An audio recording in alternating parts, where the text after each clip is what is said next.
ৰিজনিঙৰ আন এটা কুৱেশ্যন লৈ আনিছোঁ য'ত ইয়াত আমি আগতে আপোনালোকক 18 পৰা 6 এই দুটা আমি ডিফাৰেঞ্চ চাইছিলোঁ বা মিল চাইছিলোঁ। তাৰপিছত আমি সেই ভিত্তিক কৰি আমি এইকেইটাৰ আমি মিলকেইটা ওলাই লৈছিলোঁ। কিন্তু এইবাৰ আমি ওপৰৰ এইকেইটা আমি চালে নহ'ব। এইবাৰ কুৱেশ্যনটো আপোনাৰ বেলেগ ধৰণে আছে, য'ত আপোনালোকে ওপৰটো চালে আপোনালোকে এনচাৰটো ওলাব নোৱাৰিব। এইবাৰ আমি কি কৰিম, এই এনচাৰৰ পৰা আমি এনচাৰ ওলাম। চাব কেনেকুৱা কৰোঁ। এই 18টোক আমি কেনেকুৱা পালোঁ, এই 6টোক কি কৰিম আমি চাব। 6ক আমি স্কুৱেৰ বনাই দিম। 6ক স্কুৱেৰ বনাই দিলে আমি কি পাম, 36 পাই যাম। আৰু 36ৰ মাজত আমি এটা ইনটু বহাই দিম। ইনটু বহাই দিলে কিমান হ'ল, 6 3 গুণ 18।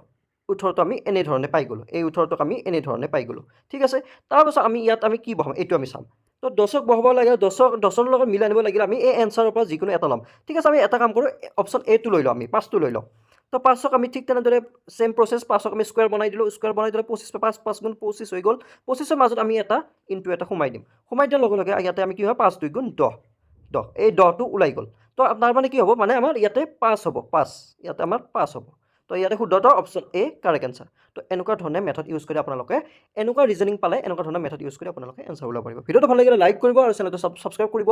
আৰু ভিডিঅ'টো কামৰ ভিডিঅ' খুব ইম্পৰ্টেণ্ট ভিডিঅ' হয়। এনেকুৱা ধৰণৰ মেথড আপোনালোকে জানাটো খুব দৰকাৰ। গতিকে আপোনালোকে সকলোৱে ভিডিঅ'টো শ্বেয়াৰ কৰা, আপোনালোকৰ যিমান ফ্ৰেণ্ডছ আছে সকলোৰে লগত ভিডিঅ'টো শ্বেয়াৰ কৰিব।